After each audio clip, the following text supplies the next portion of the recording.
Welcome to the Audiobook Lovin Podcast, discussing all things audiobooks with the authors that write the stories and the narrators that perform them. Brought to you by Viviana, Enchantress of Books. Hi, everyone, and welcome to the Audiobook Lovin Podcast. Today, I am chatting with narrator Shaina Summerville. Shaina, welcome to the podcast, and thank you for being here. Thank you. I'm excited. Why don't we start by having you tell us a little bit about yourself, how long you've been narrating, and how you got started? Sure. Well, I started narrating in 2018. Technically, I did one book in 2017, but we pretend that one doesn't exist, and I don't think it actually ever got released. And then I had a roommate who would never stay quiet long enough for me to do anything, so it wasn't until I moved in with my husband that it was like, oh, you know to be quiet when I need to record. Let's actually give this a go. But I graduated from college in 2013 with my degree in theater, and I've been doing theater in Chicago since then. But theater doesn't always pay the best, so I was looking for other forms of income. And a lot of people had been talking about how they were getting into voiceover. I took a voiceover workshop, like an exploration thing that was 90 minutes long, and the guy who was coaching me through that was like, I think you'd be good at audiobooks. You should consider that. I was like, okay. I went and looked at ACX, I don't know what these technical specs are, and put it away for a while. And then someone offered like a 3-hour class in Chicago about audiobook narration. And I'm like, you know what? I'll take it. And after that, I started auditioning. I started coaching first with Sean Allen Pratt. So that was when I was like, okay, I'm going to do this. I'm really going for it. Let's do private coaching. And then I really dove into it. And around the end of 2020, I started working with my first publishers instead of just indie authors. And here I am, about 100 plus books later.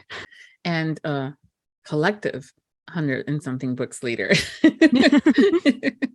Yeah, you have a few that are coming out later this month, actually in a couple of days from what I'm seeing here. But yeah, it lots of contemporary romance, looks like romantic suspense, but could also be potential, dystopian depending on the cover. Yeah, I do lately a lot more romance than I had been doing at the beginning of my career, especially lots of rom-coms. I'm the light, bubbly voice. I do a lot of YA in middle grade, so to me that makes sense. It's like, okay, I'm young. Let's do this thing. Use the tools you've been given, people, right? Yes. I mean, in real life for theater performances, it was only just recently I was still playing teenagers on stage, despite high school having been quite a while ago. So it makes sense when I'm like, yeah, I'm playing a high schooler with my voice. That makes sense. Yeah. Well, again, as things move forward, that you'll still have that option and others as they come up, and then you'll be here for a long, long time then. So yes. More books for us. Woo. How has your process changed or shifted since starting taking the classes and the webinar and, to where you are now? A lot. Let's see. So when I first started narrating, I was living in my apartment that was a block away from Wrigley Field. Oh boy. And I had to not record while Cubs games were happening because cheering would get picked up by my microphone. But I was recording in my closet and I didn't have a screen or anything in there. I had this really old tablet that you couldn't update, or if you updated it, it would stop working. And I would have my laptop outside of my booth. I'd start recording. I did not know anything about punch and roll or anything like that at that time, because I was just like, okay, I'm recording and I'll edit everything later. And I started off doing all of my own editing and everything, which not best practices, but hey, that's where I started. And then eventually when I moved apartments and it didn't have a nice closet, my dad helped me build a booth. And so then my booth is actually decorated to look like the TARDIS. Because I'm like, if I'm going to be standing in a box, then it might as well be the TARDIS, because I'm a huge Doctor Who fan. And eventually I actually got a good setup in here with a monitor and better microphone than I started with and everything. And I learned how to punch and roll. I started going, I don't want to be spending all this time editing my own work. Let me outsource this to people. Or when I got in with publishers, they're taking care of it for me anyway. So it's just easier for me to be like, here, someone else take care of this so that I have more time to narrate. But as far as the actual, another thing I've had to work on a lot is when I started off, I still do a lot of theater, but one of the biggest things for narration is bringing back my theater a little bit and equating everything more with kind of on-camera acting where everything's smaller.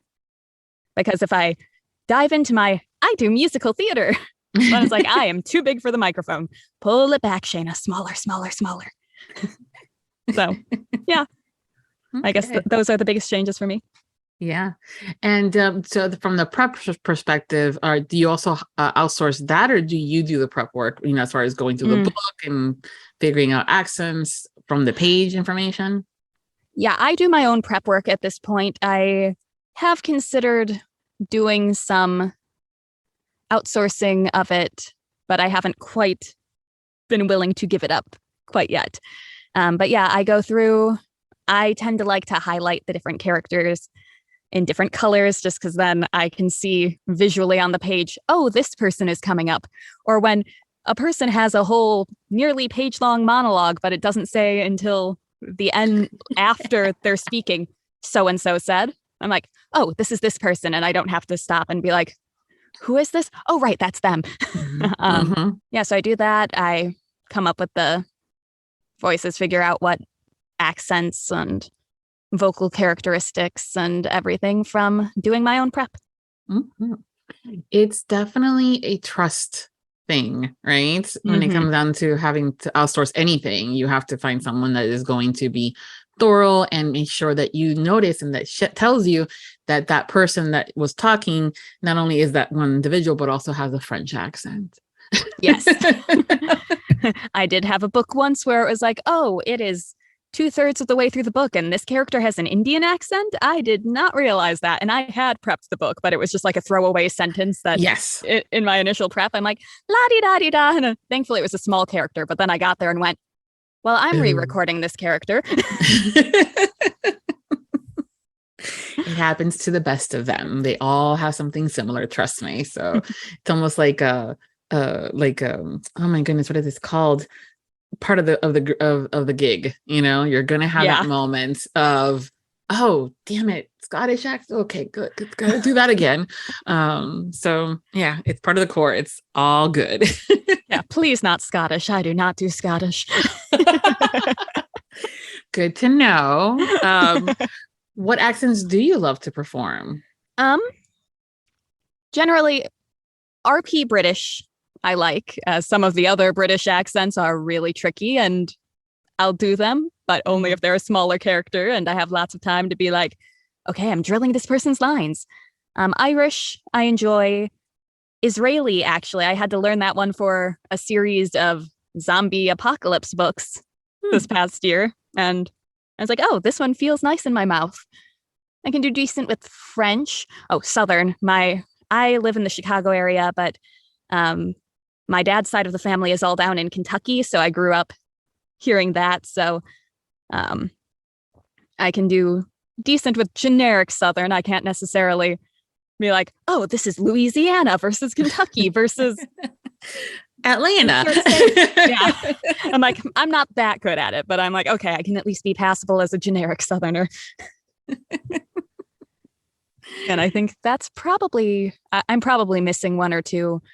But yeah, I took dialects in a dialects course in college, and I've taken a few now that I'm out of college, and I'm pretty good at picking up most new accents. Australian and Scottish are not my things.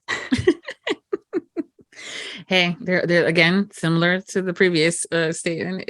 Everybody has an Achilles heel when it comes to accents, and if they haven't figured it out yet, just because they have not been cast in it as of yet. So, but it's also why we have great dialect coaches. Yes, to run to and say help. Yeah, and I have people who will like I can pay them and be like, I have like 10 lines from this character in this book who has this random accent I have never worked on, and I don't have time to learn a whole new accent for this. Can you record this in this dialect and I'll mimic it? Great, thanks. Yeah, right? It's good to have those friends and people in your network that you can bust out with. Here's some money, please help. It's great to be able to rely on that too, because it's important. Otherwise, you would be not recording as much. You would be constantly having to learn, one thing or another, because there's always something new. Authors love to throw things at you guys. Yes, they do. Sometimes, I know for a fact that sometimes, depending on the relationship, especially if you've narrated for a couple of books, they will do that shit on purpose. Let's see if she realizes that this is what I'm doing. Yeah, I recently had a book that I was recording where the author, there was a character whose name could either be pronounced the French way or the English way, and they were set in France, but they had an English accent. And I was just like, which one is it? But then when I was asking the author, she had emailed back, yeah, you guys have your hands full with this one. I threw a lot of stuff in there. Thanks. Thanks. Appreciate ya. Yeah, I mean, it's been talked about. It was even on NBC with Scott Brick. One of his authors will purposely add accents just to see if he can do it. I'm like, damn, talk about hold my beer moments, Jesus. But again, all in good fun. And you know what? I kind of sometimes see it as okay, I got you. It's like challenge accepted. I will learn this. Yeah, if it weren't for just randomly having a character who is Israeli in that one book, I don't know. Maybe I would have learned it eventually, but I certainly wouldn't have been like, PJ Auckland, please coach me through this. Yes. And then I'm like, oh, I'm good at this one. Give me more Israeli, please. Yeah. PJ is actually one of the coaches that I'm constantly referring to when it comes down to dialect. He is phenomenal at it. And so it's really good to also know some of that stuff as far as who you can go to. Yes. And they all have a specialty, and sometimes they'll do general coaching for audiobooks, but when they have that specialty, you're golden for the community. So that's fantastic. So now that we've dealt with the fact that you don't do Scottish or in Australia, as far as liking to do it, I'm going to ask you to do it. No, I'm just kidding. I'm not going to ask you to do it. Oh, gosh. An example of why. No, I'm just kidding. Well, I have a very specific example for Scottish. Oh, boy. I was sitting in dialect class in college, and we were working on Scottish, and I cannot roll my R's. I just can't. And my teacher is sitting there being like, okay, put your tongue on the roof of your mouth. Just let your tongue be relaxed and let the air go over it. Like, and I'm like, and then eventually, after the entire class is staring at me this whole time, it felt like at least 10 minutes. It probably wasn't that long, but eventually the teacher's like, oh, you really can't roll your R's. I'm like, no, that's why I said it previously. So now if something Scottish comes up, I'm like, oh no. I'm like, I can do all the sounds, but the rolling R's. Don't make me roll the R's. Oh my. Yeah, I mean, that's a little bit of a trauma there too, because you're going, everybody was staring at me, performance anxiety, and I told you didn't believe me. It's like, it's hard. Rolling the R's is not something that everybody can do and do it correctly. No. I will warn you though that the Spanish dialect sometimes will have the rolling R's, and it happens to a bunch of us, and it's always funny, like, haha, you can't roll your R's when we have the siblings, and the other one goes, and I'm like, stop it, so it's always fun. Yeah, I'm like, it sounds like a car. Yeah, I cannot do the whole rolling R thing with that. I got through Spanish class in high school with the fake flipping the R, but okay. So I can flip it, I just can't sustain that sound for more than like yeah.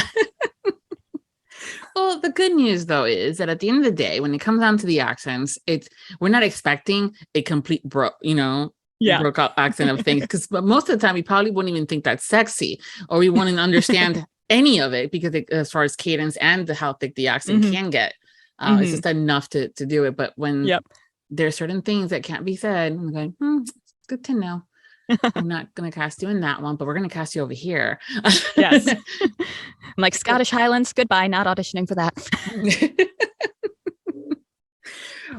So do you have a favorite genre to perform in? I mean, romance specifically has all these different subgenres underneath it: paranormal, historical, Highlander. But and even in YA, they also have all these other different, subgenres as well. Do you have one that it's a favorite of yours to perform? I'm going to say I have probably like 3 top favorites. And for me, that's under the subheading of romance. Rom-coms. I prefer romantic comedies in general. For YA, I tend to really like YA dystopian. And I really like cozy mysteries. Yeah, that one's been a popular as of late with you guys, as far as the narrator population saying, I'd love to do one, or what's a favorite to read. I'm gonna get, it's on my list of which ones to get as far as gig goes. But those 3 are very popular. Yes, they are. I don't know why with young adults and YAs, dystopian. I'm like, you guys have your entire life in front of you, and this is what you're coming up with? But okay. It's like, dude, it's the end of the world all the time. But they are really good stories sometimes that I'm going, yep. Kind of how I feel. Yep. And I'll always be like, oh, there's all this. We messed up the earth and this is what happened. Oops, let's fix it. Or I do a lot of stage combat in theater. So then sometimes dystopian is where suddenly it'll be like, oh, here's modern day, but with swords. Instead of just fantasy, where fantasy with swords is cool too. But when it's like, oh, it's modern and now we're sword fighting too. Yeah, that they go back in time just to grab those, medieval, devices of swords to battle with, which I always find fascinating too. When I'm, even if in high fantasy, they'll do it, and I'm going, oh look, that's a British sword. Oh look, they're using a Scottish Highlander, claymore. Love it, yay! That's a big sword. You're a big dude. No. But yeah, so you do combat at the theater as far as that one of the practices when it comes down to your performances? Yeah, I haven't necessarily been cast in many shows where I've had a chance to use it. Unfortunately, there are a lot of the shows that have stage combat. The males tend to get the stage combat more often.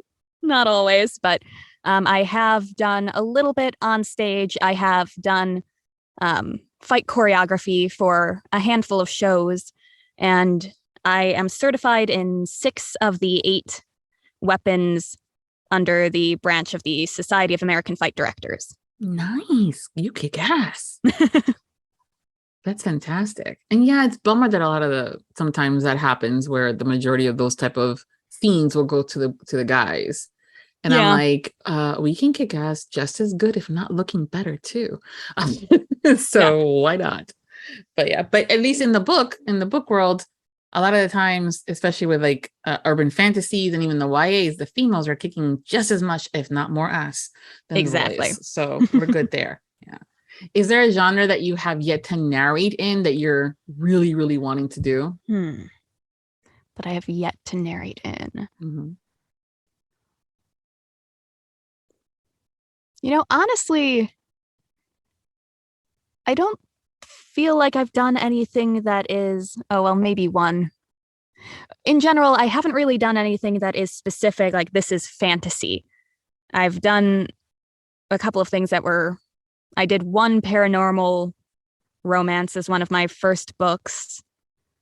And then I did one thing that is kind of a sci-fi / fantasy sort of thing, but nothing where I'm like, this is pure fantasy. And I remember growing up, I can't remember the title of the series, but I always liked some of the YA books that were dealing with the fairy realms and things like that. And so I guess that would be fantasy / more paranormal. Okay. Yeah. Now, as a Doctor Who fan, are you, would love to get cast in one of the books when it comes out as far as audio, or are you more of I'm going to enjoy this from a pleasure perspective versus work? I mean, I would not say no to being like, oh, you want me to voice something in Doctor Who? Yes, please. You need an American? Take me. Good. Well, that's good. Sometimes we're like, no, I don't want to do that because then it becomes work and then I don't like it anymore. It's no longer a hobby, it's a job. Yeah, I can say that about most of my hobbies, because almost all of my hobbies in some way, shape, or form tie into something to do with my audiobook or theater or musical theater career. So that's always a fun line for me to have to draw of like, okay, I'm going to this tap dance class. While it can help me professionally, I'm doing this one for fun. Yep. I will not pick up the epoxy sets because I will end up having to create stuff for the shop. Nope.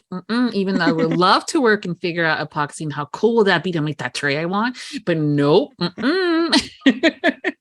Maybe does not need another hobby that will become work eventually. That's how it works. At least I know myself, right? At least I can say that. Perfect. But yeah, we're going to have to see about watching out for you in future, Doctor Who books then. And see, cameos or starting ups, and who knows, because those are always fun too when you are going through a book and then we're kind of scoping of what the blurb is, and then like you get casting information. I'm like, oh, she's in it. Yes. It's like bonus. Going through the whole long list of multicast, like, okay, there are like 50 people here. Who's here? I do. I mean, when it comes even to audiobooks, multicasts have become a favorite of mine when done right. Yes. And so it's one of those when I'm like kind of getting it. I really wish sometimes though that they would be a little bit more detailed on, these characters were voiced by so and so. This character is voiced by so and so, because sometimes y'all are that good that we can't tell that you've done 3 different characters, John Hartley. And so I kind of wish that was the case. But then again, we also see the name. We're like, oh yeah, it doesn't matter who you're voicing.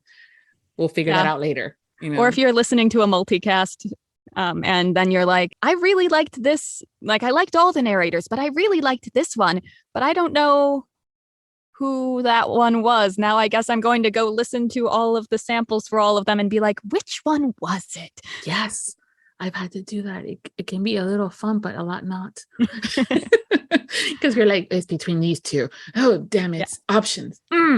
But that happened to me with John Hartley in a book, and which is how I learned of him. And then when I get that email with the 3 characters and his name next to it, I really thought there was a mistype. And so I wrote back to the author and I'm like, I think you forgot or copy pasted incorrectly. And love you. And she's like, no, he did all 3. Damn. Okay. Got it. Learned my lesson there. Trust the author. And wow, you can do that. Alrighty then. But that's really true that have you done multicast books or not as of yet? I have done a fair number of dual romances. And outside of that, I've done a few multicasts through the online stage. They do a lot of the public domain work. So I've done a few through them, but that's about it as far as my multicast. Okay. Same and similar with duet, because I know that since you didn't mention that it being different, it kind of falls in between the dual and the full cast. So people sometimes are like, yeah, what about that one? I'm like, no, that works. I love duet. I think it's good too. So yeah, I've never done duet. I wouldn't be opposed to doing duet, just haven't had the opportunity. Yeah. It's becoming more and more popular. I mean, there's significantly more nuances to it, including, cost. But when done right, it's so worth it. Absolutely. Yeah. Within the books, there are a bunch of different scenes, whether it's the first time that they meet up and that first time that they have that sexual tension, or when they're fighting, or when they're very creative bantering, so on and so forth. What is your favorite to perform? Ooh, tough question. I think probably my favorite, I've done a fair number of ones where it's kind of the enemies to lovers sort of thing. And I always kind of like the moment where they're starting to realize, oh, I think I like this person. Oh no. Yeah, damn it. And and just having those realizations is kind of fun, where it's like, what is this feeling? It cannot be. Take it off. Take it away. Yeah. And then burst into a song from Wicked, but not really. Now that you mention the king, that would be a really kind of fun.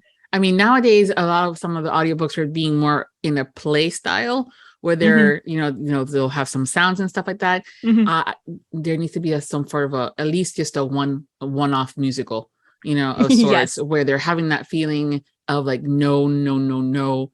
And then poof, goes into a song, Yes. not the whole book, maybe just one song. And that's just to kind of, because we all have that moment internally we're thinking about it.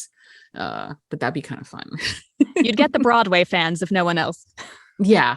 Well, it's funny enough, I was a little curious / apprehensive, statistically speaking, science nerd of sorts, kind of like wondering how it would go when that whole concept of adding sound effects, making it more of a radio show / kind of thing happened, because some people don't like change, and how also it's done, quality is important. So if someone's doing it but they're not good at it, it can totally sway you from potentially trying it again. And funny enough, though, the audiences that have the books that have done it, they've done a really good job at it.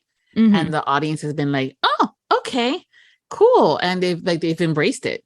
Some find it a little distracting, as some, but others are completely, embracing it. And even those that find it a little bit distracting have still listened to the whole thing versus DNFing it. So yeah, that works. So, and you with your talent now, if anybody out there as an author is writing that story, now you know who to cast. She sings, she dances, she fights.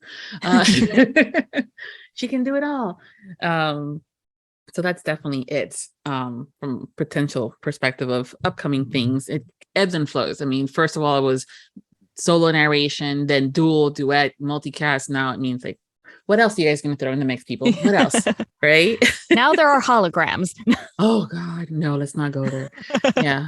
That's another conversation with AI and all that fun stuff too. No. I mean, only if they're going to use us human actors as the models, because I do on camera and everything too. So if they want to use film me and somehow do that with the hologram, cool. But otherwise, no. Yeah. No. I think there's a like a contest show, and I think it's singing, where the singers stay behind and they get like an avatar.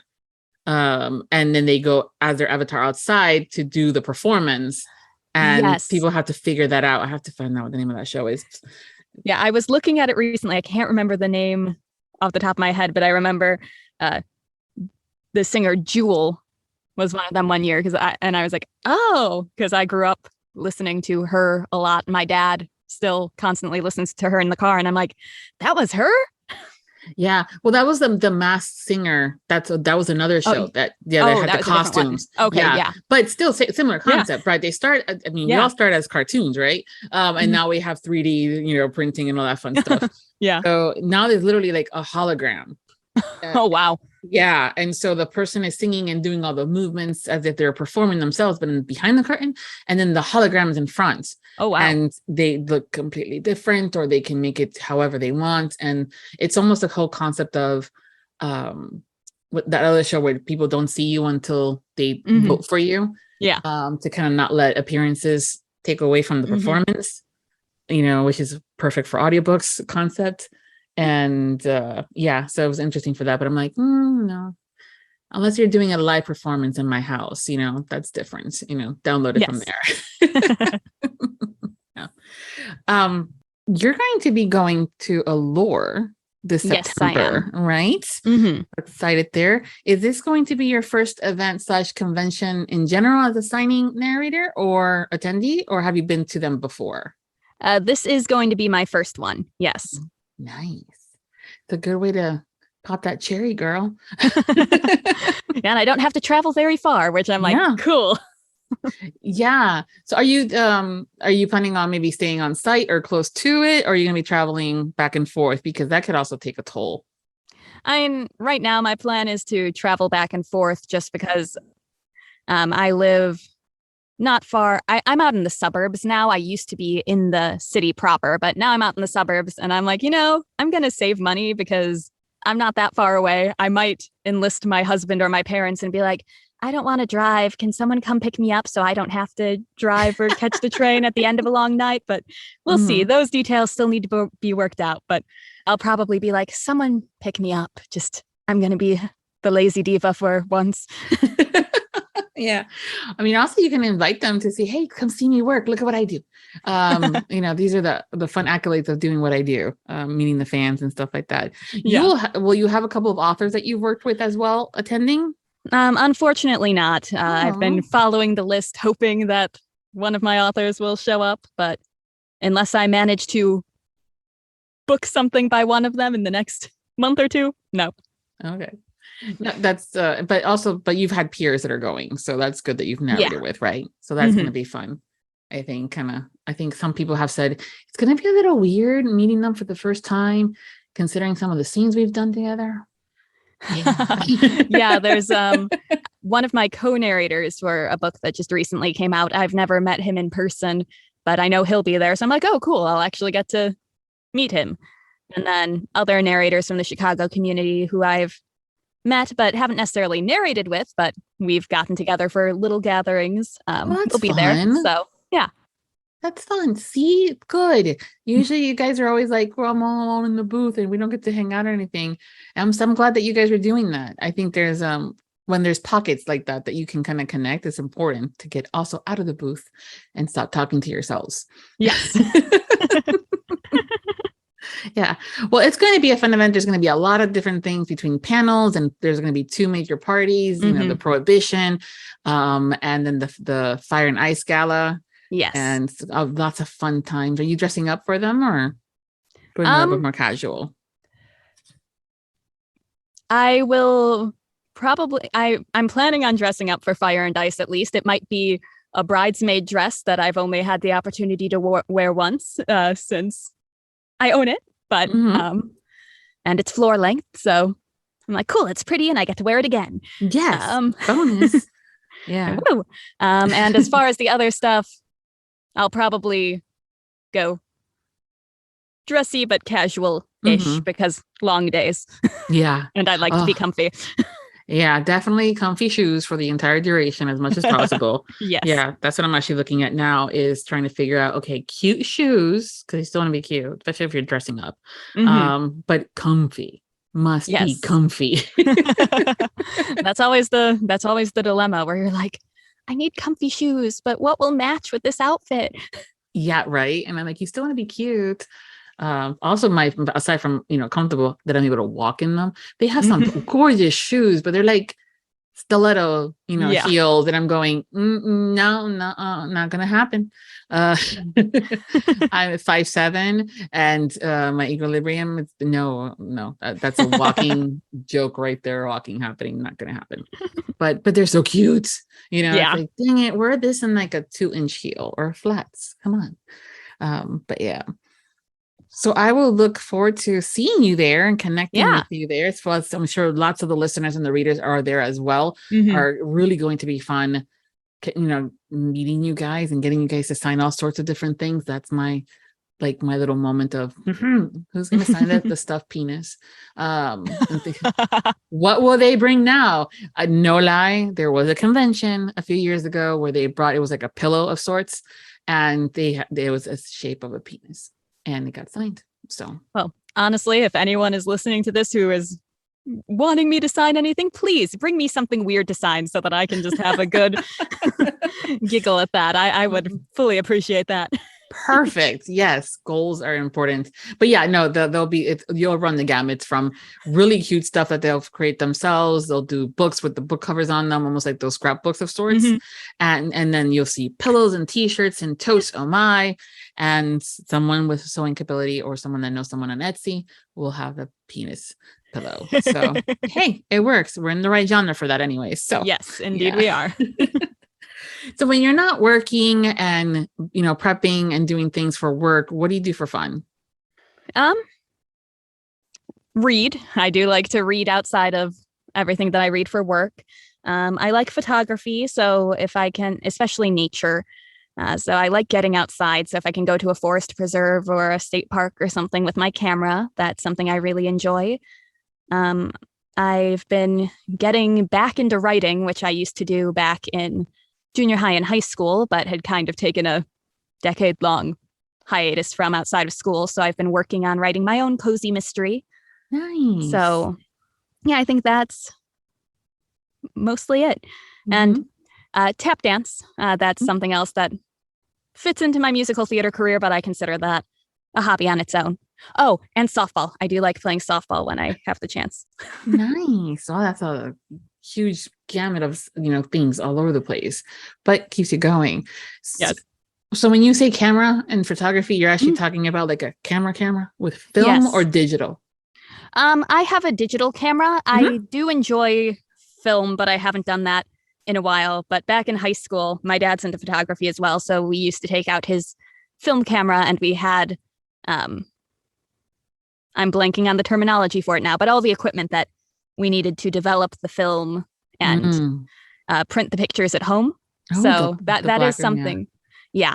We used my parents own a violin shop, but they had, we actually set everything up in the bathroom and put stuff under the door so light wouldn't come in, and we'd develop pictures in the bathroom, which sounds a little weird, but it was the darkest room, so it made sense. Yeah.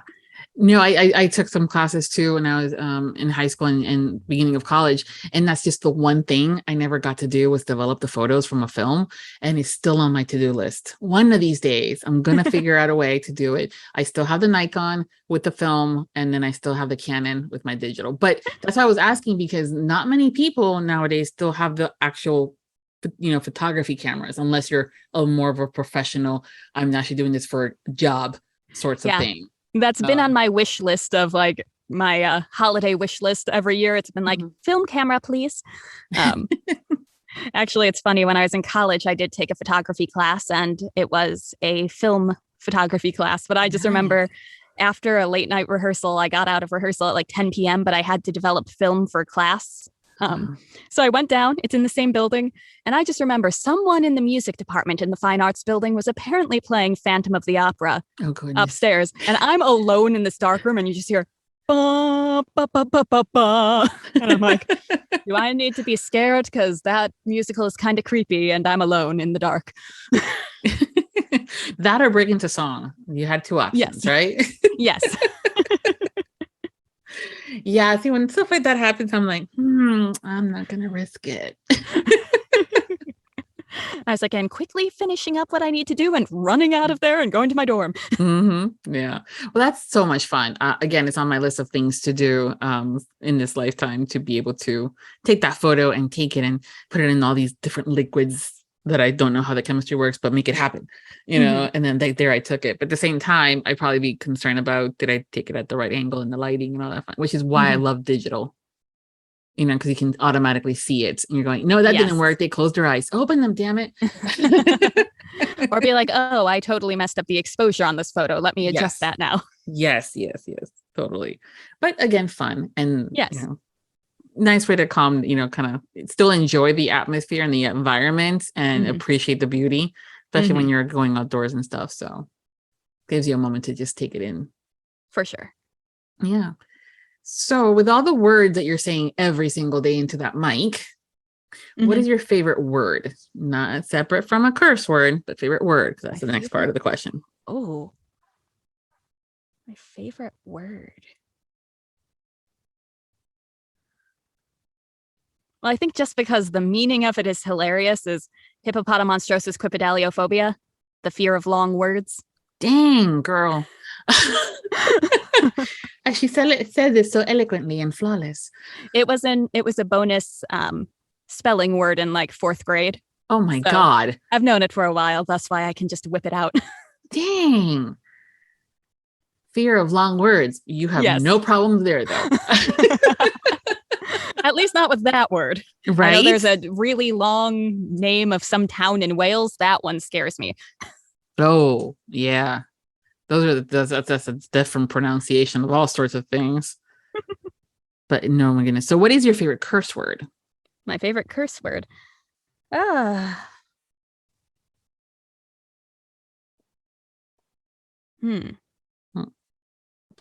honestly...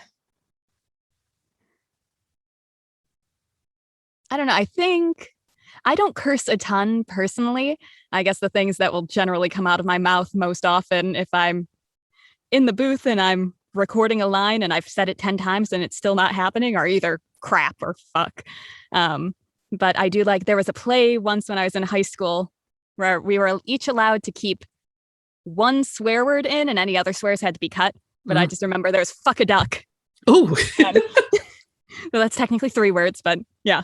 Well, when you say and put it all together, it's just the one. So yeah, nice. I think if someone else has said something similar, that might be a Southern I think it was, I think it was a narrative from the South. She was saying that's an old one that they do that when she gets tired. She'll hear something like that. Her accent will come out. And I'm like, oh, okay. And then she busted out with something similar to that. So, but fuck a duck. Okay. I'm gonna have to borrow that one just to see how it feels. Or just whatever ridiculous ones that cozy mystery authors come up with where they don't want to swear, but they make up shoot, fudge, all that fun stuff. One of the things I love to do with my guests, aside from obviously chatting, is doing a fun game where I get to know them better and also figure out how creative they can be and also how much of a good liar they are, is with two truths and a lie. If you can tell us three things about you, we'll figure out which one's the lie. So whenever you're ready. Okay. Let's see. I took a graduate level class about manatees for fun. I have never been to New England. And I have had allergic reactions to paper products. Oh, wow. So allergic reaction to paper products. Class about manatees. And I'm sorry, what was the second one there? I have never been to New England. Yes, New England. Sorry, I just completely blanked on that one. Never been to New England. Okay. The lie is that you have some weird allergies to paper? Nope. Oh, no. Oh, no. That's not. Oh. That could be hard, girl.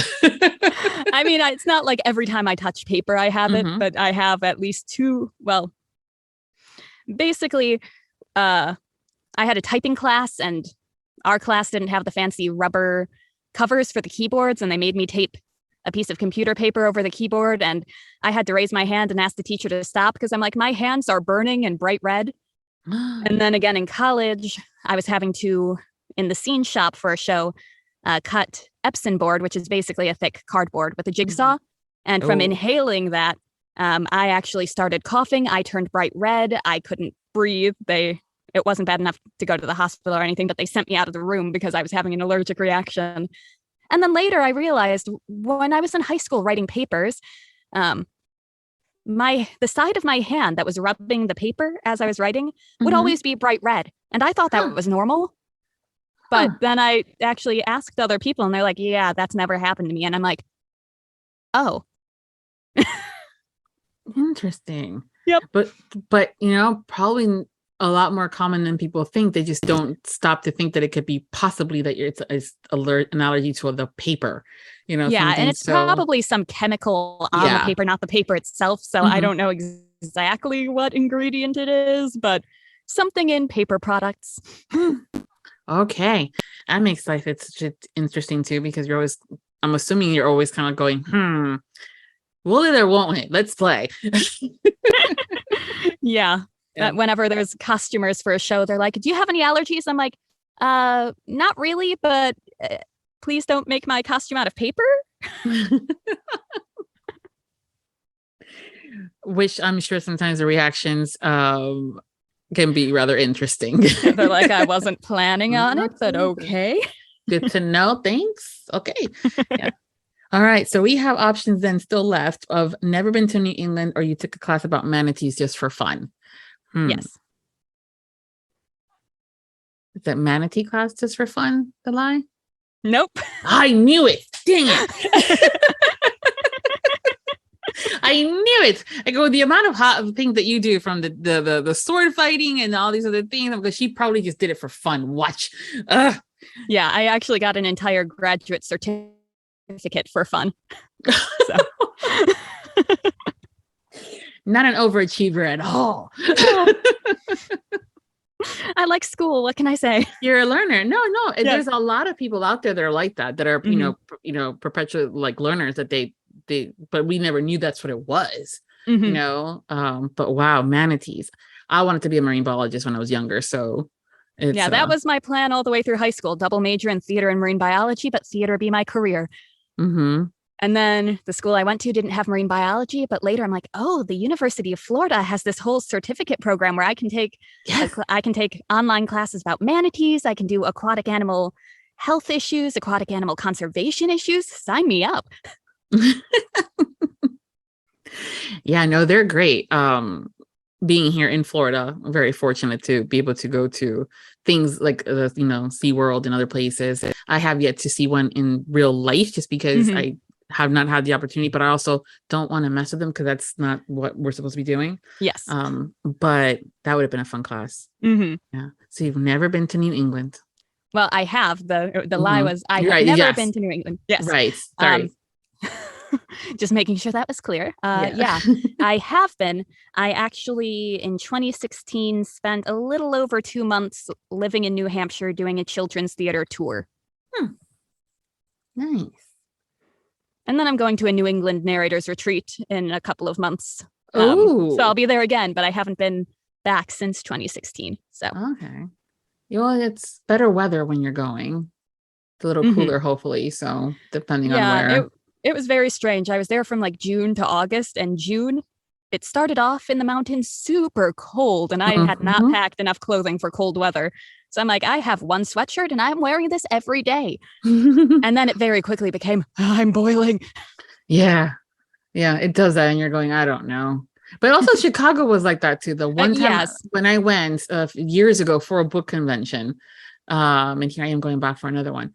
And it was hilarious because when it was being Florida, usually it's always short weather, but layers are important. So I did that thing as far as taking a bunch of different outfits, but also where I can layer in case it was cold, because do a little bit of research. The weather's crazy, but I did not realize how cold it got, specifically when you're closer to the water.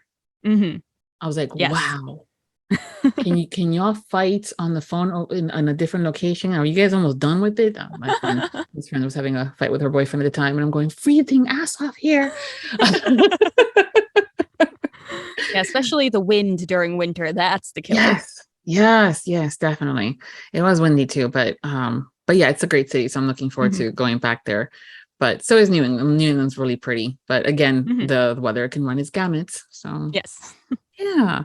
So before we go, can you let us know what you're currently working on and what's coming up next for you that you can share? Sure. Well, next week I have Jingle Jammies by Robin Neely releasing, and that's a Hallmark-esque Christmas romance. I have Big Bossy Trouble by Lillian Monroe, which is book 2 in the Manhattan Billionaire series, narrated by myself and Stephen Bourne. The previous book released, I think, about 2 weeks ago. So that one's coming out. And then sometime in about the next month, I have books 4 and 5 in the Emerson Pass historical series by Tess Thompson coming out. Now, that's The Problem Child and The Musician. And they are both currently with my editor, since that is an indie author project. So those will be coming out as soon as ACX or Find a Way releases them after they're uploaded. I know. It's like, dude, seriously. Which I know fans are always like, when is it going to come out? I'm like, when they let them free? When they're let out of their cages. Keep an eye out. Yeah. It's like a mystery. It's like a game. We never know. Yeah, you're like, just keep watching. It's someday soon-ish. Yeah. But that's also one of the reasons why I love following you guys on social media and the author as well. Or if there's a group on Facebook specifically that, discusses audiobooks and they're good about sharing new releases, or if the author also has reader groups, they'll do that as well, or my favorite are the newsletters that are specifically for audiobooks, because as soon as that thing pops up, they're like, boom, there you go. I'm like, yes, finally, Sometimes I wake up to 15 emails, but I'm going, oh my God, the choose. Okay, great. Eeny, meeny, miny, not you. Well, thank you so much, Shaina, for taking the time to hang out with me and Tad. And again, looking forward to hanging out in September at Allure. So I appreciate you for taking the time. Absolutely. Thank you for having me. It's been a pleasure to actually get to chat with you instead of just seeing you on social media. Yeah, right. It's like, oh, look, yay, we know each other now. We have a different degree of knowing each other, and then we're gonna really know each other later. It's like how the world works. Meet in social, then we do phone calls or Zoom chats, and then boom, in person. Yay! Woo! Yeah. I will be including all of your social links on the post for this episode over at Viviana, Enchantress of Books. So if you're not following her, you'll have a chance to do so. And until next time, happy listenings. Thank you to all of our Audiobook Lovin Podcast Patreon. Special thanks to Nixley Zenner, Carol Liebner, Brittany Robinette Leiter, Michelle Bastard, Brandy Schmidt, April Branson. The Audiobook Lovin Podcast has special Patreon access levels. Join today to receive benefits including early access to episodes, shout-outs, special exclusive content, and much more. Support the podcast by becoming a Patreon at www.patreon.com/audiobooklovin. We thank you for your support. Thank you for joining us on the Audiobook Lovin Podcast, hosted by Viviana, Enchantress of Books. For links and more information discussed in today's episode, previous podcasts, or the Audiobook Lovin Series, please visit our website, vivianaenchantressofbooks.com. If you enjoyed today's episode, please leave a positive review wherever you listen to our podcast. Until next time, happy listening.